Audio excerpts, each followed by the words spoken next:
Good morning and welcome to episode 38 of the Roadcast. It is a glorious Sunday morning here in Nottingham. The sun's shining and I've come back to the Rock Cemetery in the hope that I won't bump into anybody and that I can record this uninterrupted. Now, one of the things I wish to talk about this week is agent provocateurs, undercover cops, or simply spies. My first encounter with the so-called conspiracy realm directly was in the summer of 2008 when I was at a festival at which David Shilling, the former MI5 asset, was part of a group that had put together a conspiracy tent in which all manner of so-called conspiracies were being discussed. At that time, I shied away from it, largely because I've always been very anti, or rather pro, the individual as opposed to pro groupthink. I've always naturally shied away from any attempt to herd me into a crowd or any attempt to persuade me to think in such terms as what the group or the herd might be thinking. So at the time I resisted it, but over the summer of 2008 to 2009 it became very clear to me that the only game in town was to research what exactly is meant by sovereignty, and particularly by individual sovereignty.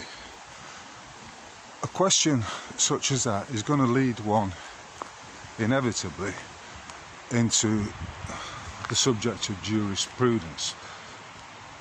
In other words, the legal or lawful systems of control. And at that time I was very much of the free man on the land philosophy. In other words, that I stated my position, I declared my realization that I was an individual sovereign being, answerable only to God, and therefore I wished it to be known to all parties, all agencies of the so-called state, including the Queen, that that was the case. In other words, I told them exactly what I was doing by way of notice and declared my intention to act honourably in accordance with my values, those values as a incarnate living embodiment of a beautiful soul here in this construct. And for a time we had regular meetings in Nottingham, so-called freeman meetings, freeman meetings, which would be once a fortnight or so.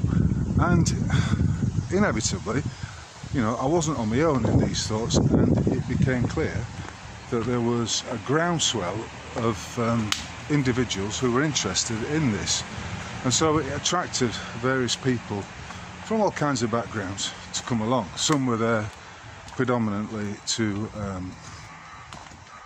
get out of,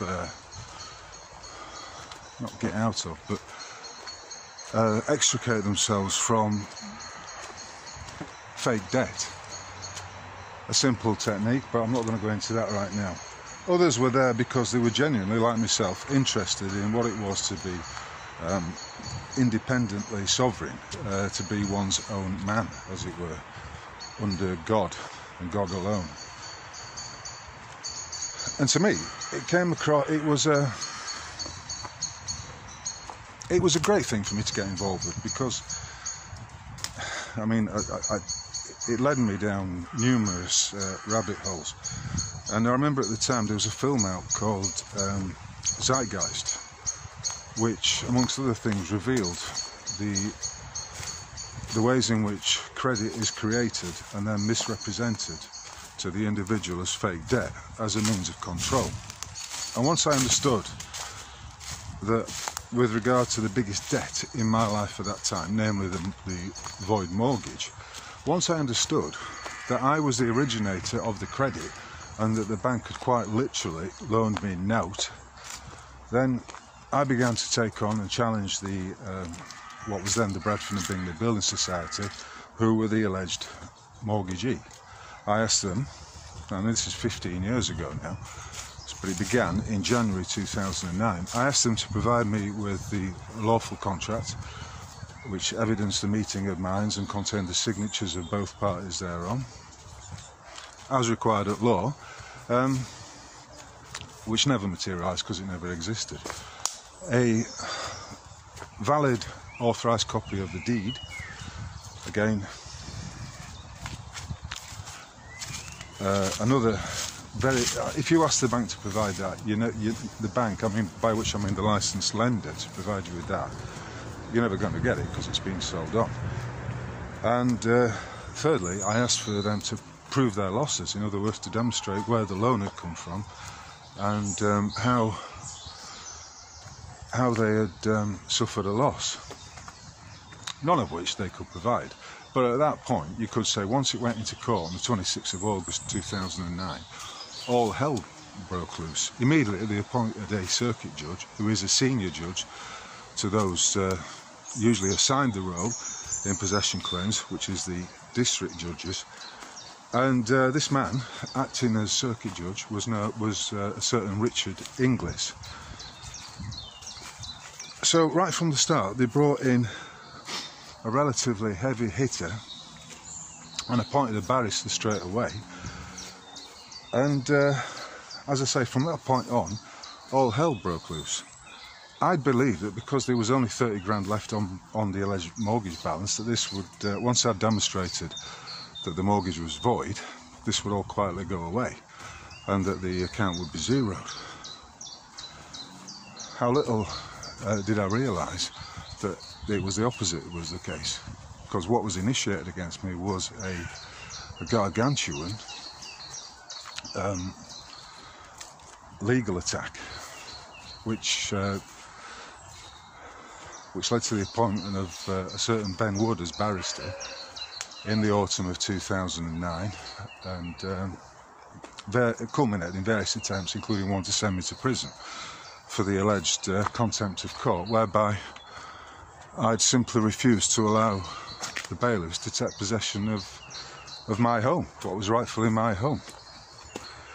Anyway, this drew a lot of interest, and bearing in mind that we were also having regular meetings at that time, inevitably there were certain individuals who came along who were undoubtedly working as undercover agents for and on behalf of the Metropolitan Police or GCHQ or any of the Secret Service entities that proliferate across these lands in order to promulgate the false notion that the state is the supreme authority and that you have to simply go along to get along, that you cannot resist its mandates, its authority, the rest of it. All patent nonsense, of course. One of these individuals, and I wrote about him without actually naming him, was a certain character called Mark, who came along with his wife, and immediately was very keen to get himself in the sort of within those of us who would actually serve these declarations of serenity against the on the Queen as she was at the time. And there were 18 or 19 of us that did it in Nottingham, so it was no small movement. But it all eventually became under attack. You know, people even to this day wrongly quote the free man of the land movement and cite it as an example of the failings of the sovereign citizenship movement. The sovereign citizen is an oxymoron. You can't be a citizen while simultaneously claiming sovereignty. Because if you are a citizen, you are under the fake authority of the state. So you're not sovereign. Anyway, he attempted to secure himself within the group by doing that and getting his wife and his children to do the same, which at the time I thought was a bit strange.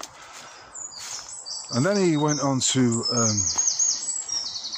take up a paid role running the website Get Out of Debt Free, which was a very useful depository of or repository of information regarding fake debt, sovereignty, and some of these matters, which were back in 2009, 2010, very, very interesting to a lot of us.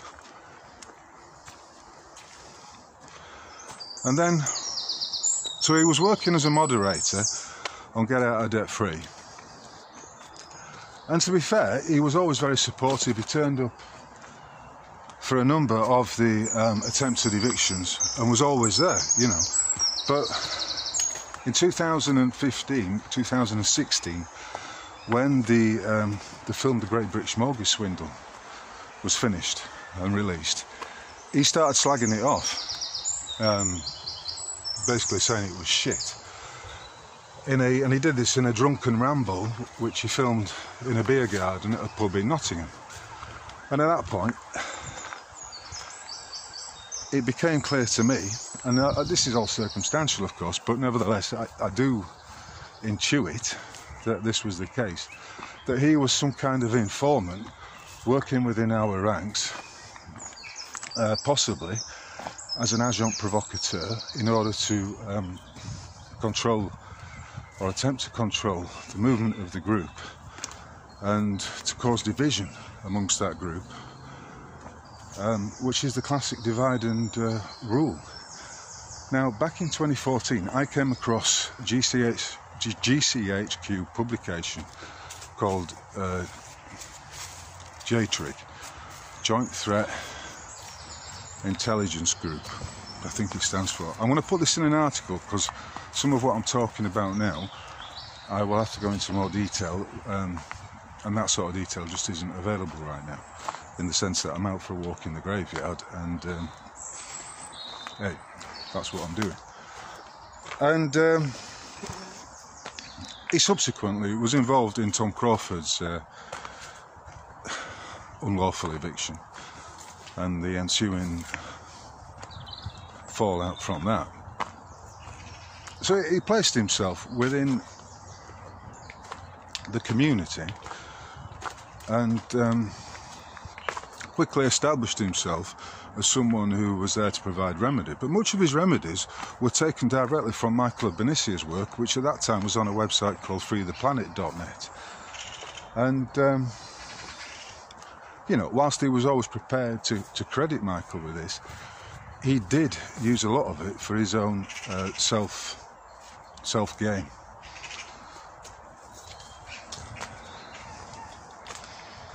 Anyway, so it was a messy fallout, and then back in 2016 I did call him out over this, even if not going so far as to name him directly. But it got me thinking the other day, because I was reading a book by G.K. Chesterton, and I've been led to this book from reading another one about the operations of these undercover agents, as I was particularly interested in the story of a certain Mark Stone Kennedy, who was working for one of the undercover agencies, and like so many of these spies that were uncovered, it was clear that he'd gone in so deep, he was involved in a number of relationships, but all the while, in the background, he was married with a wife and 2 children. So he was spending his days in Nottingham infiltrating the Sumac Centre and the individuals working there, which I would describe as largely as a vegan collective. So a loose fit of left-leaning, I was going to say anarchists, but they're not anarchists in the truest sense. But it's that anarchist mindset that's fake, because it comes about with, well, the question is, would be, how do you enforce it? How do you enforce a state of anarchy? And if you've got to have a police force to enforce it, then it's not real anarchy in any sense, because once again it's about state control, and it's not about the individuals taking responsibility for their lives and their actions, which is what real anarchy is. Anarchy means beyond rulers. Beyond rulers, to the point where you acknowledge that you are simply a divine soul, subject only to natural law, or to God's law, if I could call it that. Anyway, you won't be surprised to hear that he was one of several of these types who came into my purview from, I would say, around 2009 onwards, and it's still going on to this day. In 2009, I became involved. I was working with Michael Albanese on the mortgage swindle, and as I said, now that led on to Michael developing and creating Universal Community Trust, whose declared intention was to create a permanent credit facility based on the sweat equity of the individual. In other words, an opposite, a reversion of the inversion, whereby the financial controllers used debt, enslavement, as a way of controlling the people. Not just, well, yeah, in every sense. And I do sometimes wonder whether these individuals are working as agents of the state, are in it purely for the money. Because I was wondering exactly what it is in the mentality of an individual who decides to take the, as it is now, king's shilling, to become a spy or an agent for and on behalf of the fake crown. And with the Mark Kennedy case, he became so deeply embroiled in it that he was setting up all these actions, like climate camps and the attempt to shut down the Radcliffe power station, coal-fired power station in Nottingham, in December, I think it was December or late autumn 2009, in which a number of so-called activists congregated in Nottingham, largely organised by this Mark Kennedy, the undercover copper himself. And essentially it was a sting operation, and they were all arrested at the Steiner School or the Iona School in Sneinton, Nottingham. It went to trial, but at the trial it was revealed that Mark Kennedy was an agent, so the case against the individual activists completely, it was dropped, it fell apart, and Mark Kennedy was revealed to be the operative that he was. So I was aware, and this was literally just on my doorstep. The Sumac Centre at that time was a 2-minute walk away from where I was living, so it was very close to home. And subsequently, you know, I went to a number of, as the whole Freeman thing continued to gain traction, you know, through the work of the likes of John Harris and a certain recalcitrant Geordie from Newcastle, namely Michael Albanese, although I'm not really counting them I shouldn't really mention them in the same breath, because it's different. As all that was going on, more and more agents were placed in the I don't know, would you call it the freedom movement, but the serenity movement, the uprising of individual consciousness, in terms of one's individual serenity. Now, if you're working for the state, you're diametrically opposed to individual serenity, because you believe in the false notion that the state is all-powerful, and that you are actually somehow doing a job that is in the interests of national security, that you're an intelligence operative. And again, the use of the term intelligence is invariably a misnomer, because it's the exact opposite of that that's going on. Because if these individuals had any genuine intelligence and self-awareness, then there's no way they would be doing these jobs for whichever agency, whether it be a secret service agency of the state, or whether it be a private agency of one of the licensed lenders controlled by the House of Rothschild. It makes no difference, because in any event, you're by definition not a critical thinker, because you can't put into context your position in this world under natural law, with no one between you and God. You've fallen for the false paradigm that is the state, that is the state that's controlled by the one ring that controls it all, namely the financial system, the fraudulent financial system. And around, so it kind of took off, and I did go around in the summer of 2011 to a number of, I think we went to 2 or 3 festivals. Now at these festivals at that time, there were so-called truth tents, yeah, in which individuals were invited to do presentations about some of the subjects I've just been talking about, but other things like the dangers of 5G, fluoride in the water, health, the rest of it.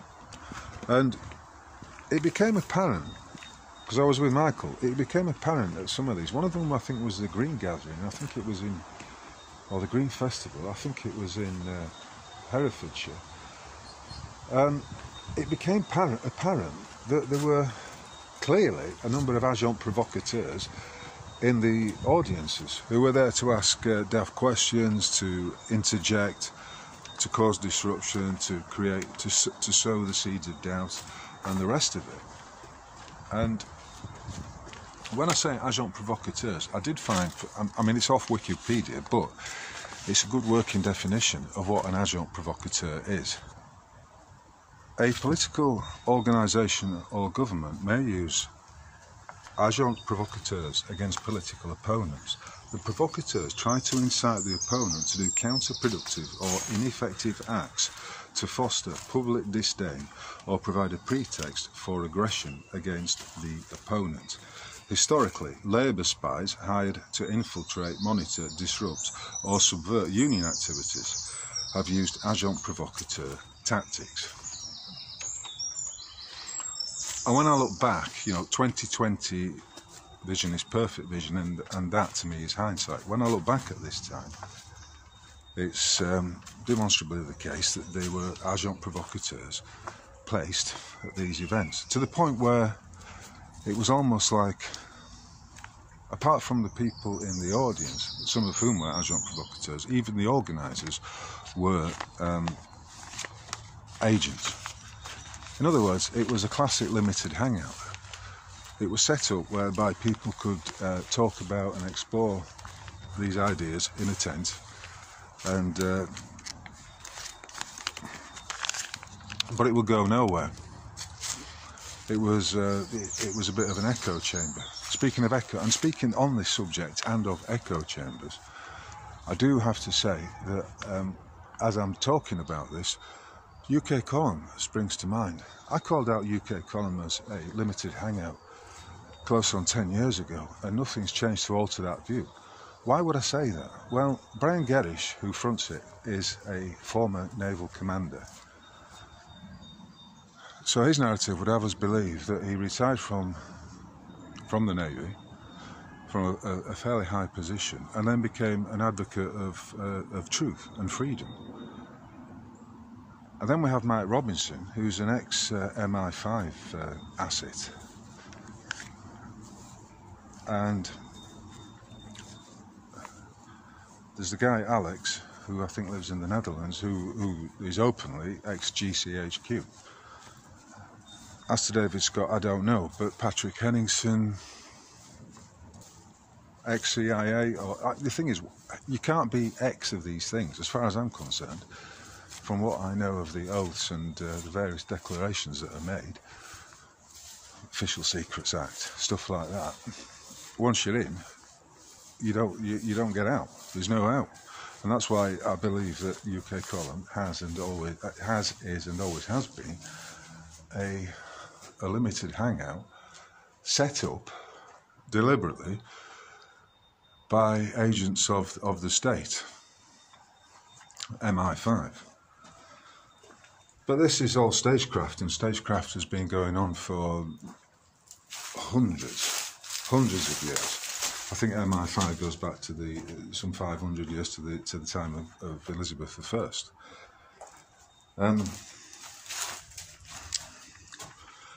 And one of the key tenets of the journey of realization is to understand that you are not your name, and to come to a realization, as I discussed in a previous podcast, of the invidious game that's used to trap you via the incorporation of the name and the creation of a trust in that name, and how that permeates into the courts and into every aspect of your financial life, because it's all predicated on the legal fiction.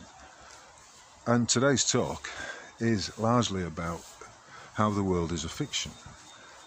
Now, what do I mean by that? I simply mean that we are in a mental construct, that everything is mind, that we are in a simulation, and that this is, as it were, a playground or an obstacle course for the individual soul in order to learn those lessons to help that soul grow, to continue to grow through the experiences and the trials and the hardships that it goes through.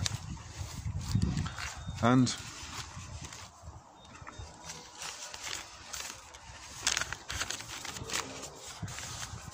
I have a quote here which I'm going to read out. It's from the Colburn Bible, and it's the reference is chapter 4, verse 16. The earth is not for the pleasure of man, but is a place of instruction for his soul. A man more readily feels the stirrings of his spirit in the face of disaster than in the lap of luxury.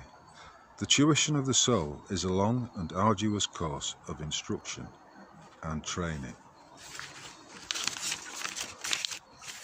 So there you go. We're here in a mental construct which instructs and trains our souls to greater understandings and awareness of exactly who we are. And because it's a mental construct, a lot of things come into existence through the imagination. The imagination creates the thought form, creates the idea.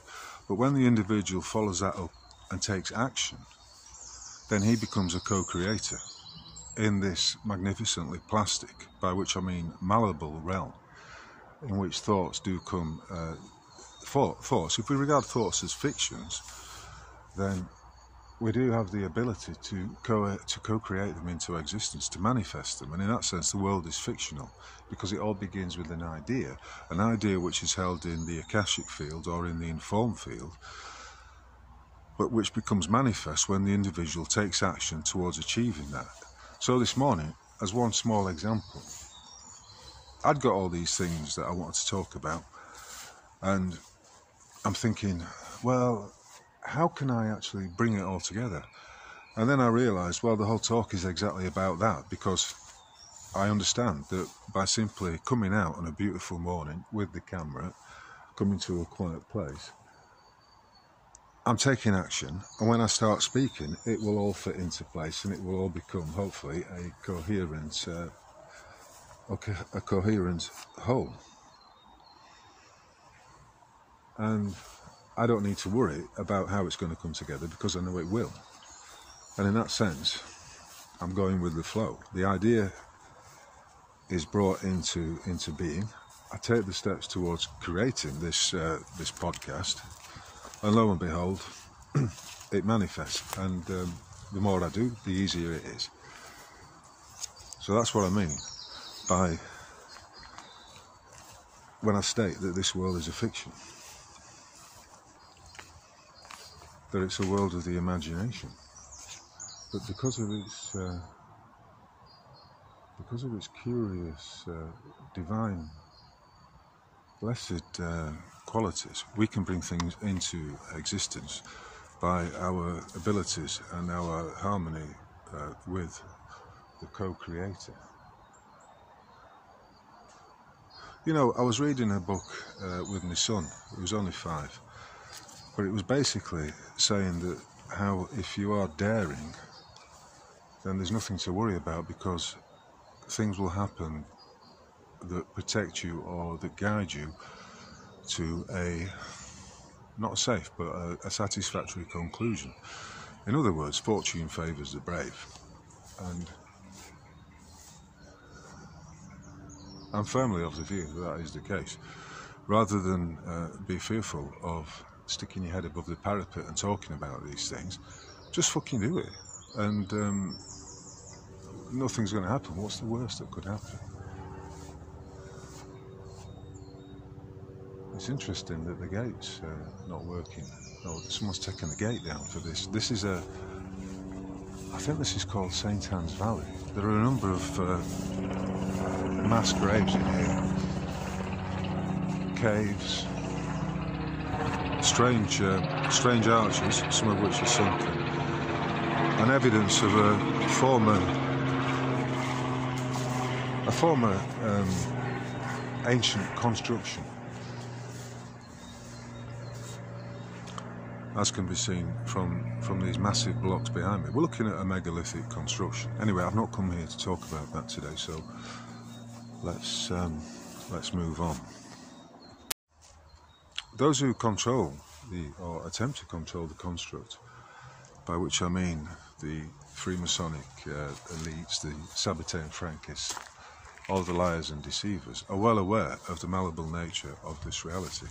That's why so much time, energy and money goes into suppressing the individuals and herding them into collectivized states of consciousness.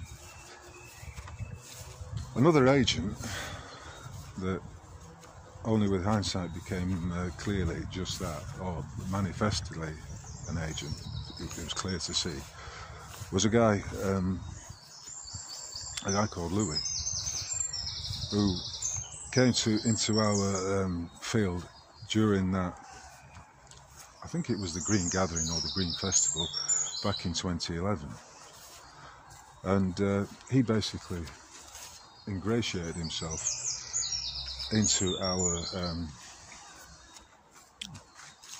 into Michael and mine's friendship, and hung around for a number of years. He was always an interesting character, I'll grant him that, but a lot of his stuff was what I would say I would call was based in New Age woo-woo, in Mayan calendars and fictional notions of the cosmos and our position in the cosmos. But it was an interesting character, you know, one of these who never really seems to struggle for want of money, but he was always there as a bit of a pain as well, interrupting talks, suggesting ideas that were literally designed to go nowhere, and as it turned out later, he was doing things to actually undermine the partnership of Michael and myself. And I can't get my head round how these characters who operate deep undercover actually get to that point. I mean, I'm well aware that all the hospital dramas, cop shows, programs about justice, Judge Judy and what have you, stuff like that, are very, very popular because these are big issues. You know, it doesn't come much bigger than the issue of justice is huge. But I don't understand how these individuals can operate so duplicitously. It's almost like they've got a schism in their brains, in their minds. You know, when I talk about a schism, I'm talking about, you know, they're acting in roles that are contradictory to each other. So, for example, when a copper turns up at an eviction, he might claim to be a police constable there, who's there acting under his oath to serve and protect the people without bias and favour. But at the same time he's turned up as a policy enforcement officer who is there to assist the bailiffs with the theft of the house. That's a schism. That's a schizophrenic state of mind, and I posit that to be an agent and of that ilk, you have to be at least partly schizophrenic, and certainly lacking in any real sense a state of self-realisation of who you are, why you're here, and what exactly is this construct that you find yourself in.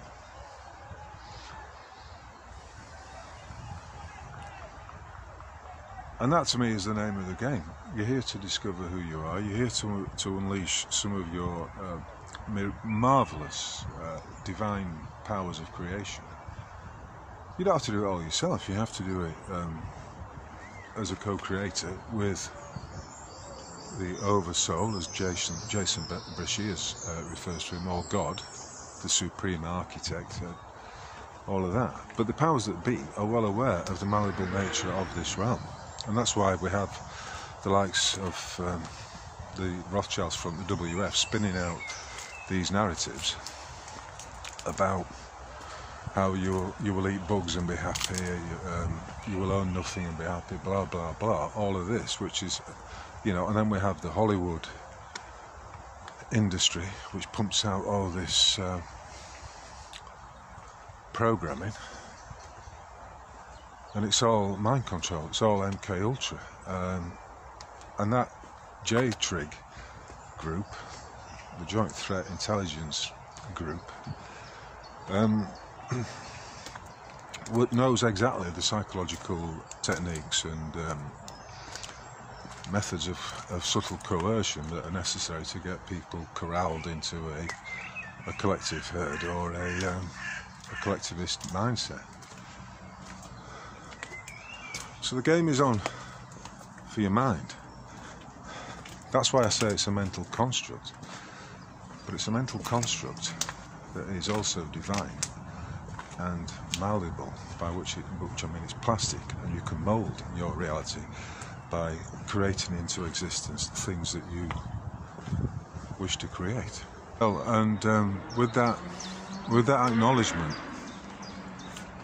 that it's all mind, it's all a mental construct, you can understand why there are so many attempts to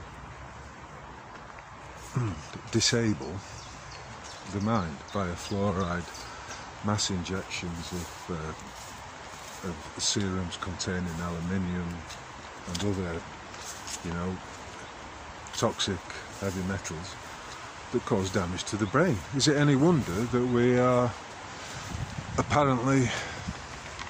have a generation that's unlike any other insofar as it's suffering from dementia, from Alzheimer's, all of that, and that generation is possibly the most jabbed of any generation. So it was with this in mind that I read a couple of books. One was about, I'll put the links up to the titles. One was about these undercover agents who were operating like Mark Kennedy was, and another guy called Lambert was, previous to him, as agents of the state, designed to infiltrate and cause division via the old divide and conquer methodologies. And there was a reference in that to a book about a novel which is by G.K. Chesterton, which is called The Man Who Was Thursday, a Nightmare. And in that book, the central character, Syme, I think is his name, is a police operative who has been assigned the task of infiltrating an anarchist organisation. And as the novel progresses, it becomes clear that of the anarchist organisation, the 7 who are at the highest level are all named after days of the week, and he gets the name Thursday, with Sunday being the head honcho, the main operative. And it's very much a satire. It came out in 2008, and later G.K. Chesterton bemoaned the fact that people had not really understood the book because they hadn't read the title. The Man Who Was Thursday, A Nightmare. As the action progresses, and it's good, it's only a short book, but it becomes apparent that at least 6 of the 7 days of the week, the high-level operatives are undercover policemen with a card, a blue card, that they reveal once it becomes apparent. And this was this is a line this is a sentence, a quote from the book, and this is what I mean by I'm trying to tie this together. When I'm talking about the nature of the world being a fiction, I also need to point out that literature, quality literature, does reveal or contain certain indomitable truths.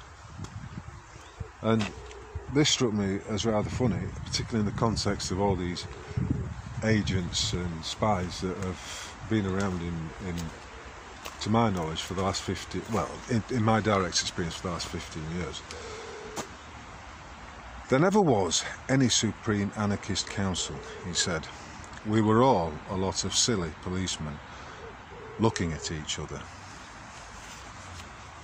And I suppose that does sum it up to a degree. And with regard to this character, Louis, I would like to talk about the events of the autumn of 2014. In the autumn of 2014, under Universal Community Trust, they were set up a grand jury. That grand jury found that the 1933 Law of Property Miscellaneous Provisions Act, that effectively did away with the grand jury, was unlawful, because the grand jury was the last defence in the face of governmental tyranny, of state overreach. Now, it turned out that there was at least 2 agents there, 2 spies. And I was reminded of that passage I just read out to you, because it became apparent, it became clear with time, that those 2 spies were operating for different agencies. Now, although a lot of this is circumstantial, nevertheless it does hold up. It resonates with me as being the truth when I look back at it and I think about the conversations we had and the behaviours of those individuals at that time. So the grand jury took place, and then we went to a pub in Carlton called the Freeman, funnily enough. That's another story. When they were naming, I think it's a Wetherspoons pub, and when they were naming it, they did a survey, and they happened to bump into a load of us who were of that Freeman group, and they asked us for suggestions as to what the pub should be called. Lo and behold, we suggested the Freeman, and the Freeman was what it became. Now, these 2 operatives were, as I say, working for different agencies. One was clearly, with hindsight, working for the banking Rothschild's dynasty, whilst the other was, I believe, our conclusions led us to believe that he was working for for MI5 as an undercover state-sponsored spy. And I'm telling this story because basically after that, and I'll put the link up to the article which Michael wrote about it, Michael was poisoned by, I believe, an E. coli bacterium which was placed in his drink. Whilst we've got no direct evidence of the individual actually carrying out the act, the consequences of that were, well, I mean, Michael survived it largely through taking immediate action as soon as he got back home, which involved drinking a lot of cranberry juice and other things. But the point is, those 2 individuals were not working together. They were there independently, for and on behalf of their overlords. And both of them stayed at my house. Michael, myself, Louis, and a guy called Litmus stayed at the house, although Litmus did sleep in his van, which was parked on the street. I'm not going to go into any more detail about that particular story because I'll let you read it on Michael's blog, which goes into some detail.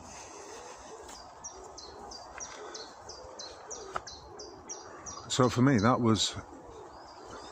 that's an example of what I'm talking about, fictions containing truths, because as soon as I read that, about them all being policemen who were just fucking looking at each other, I was reminded of that incident.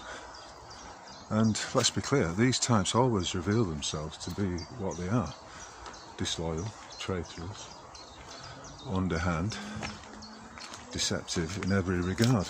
So that brings us back to the question, what is it they are hoping to achieve? Well, to answer that question, I'll put the J-Trig slide. I'll direct you to the J-Trig slides, which show which are from a presentation given by GCHQ to his spies, instructing them how to go about infiltrating various groups. But the interesting thing is that the sovereign movement, if you like, declaring your own sovereignty, will only work if you are acting honourably and doing exactly what you say you're going to do. No duplicity, only the truth and the power that comes from your actions. And that was one of the things that really appealed to me some 15 years ago, that I would give notice to whichever entity or individual I was dealing with that this was what I was going to do, or that this was my position on a certain issue, and that henceforward, these are the actions I was going to take.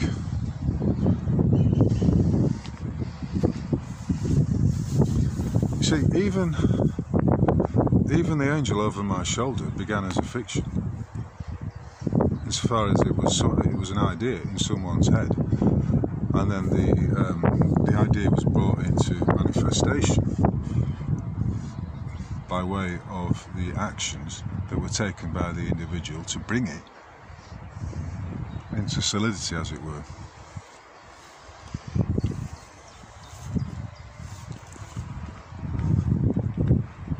And we come forward now some 10 years to 2024, and the same shit is going on. I'm not going to go into any detail, but once you've seen one of these agents and you know how they work, it's very easy to spot them. It's like a false flag. Once you've seen one, you've seen them all, because you know the textbook operation and you know how to identify the key components of it. Anyway, that's it for today. Thank you for listening to today's roadcast, once again from the Rock Cemetery in Nottingham. If you've enjoyed it, if you appreciate the content, then please subscribe at the website to my emails, where you'll be notified as soon as I publish anything. And, you know, if, bless you, you've got a few quid to spare, please consider making a donation via the Buy Me a Coffee button. That was episode 38, and I'll catch you once more on the flip side of whatever's going on in this divine construct. Cheers.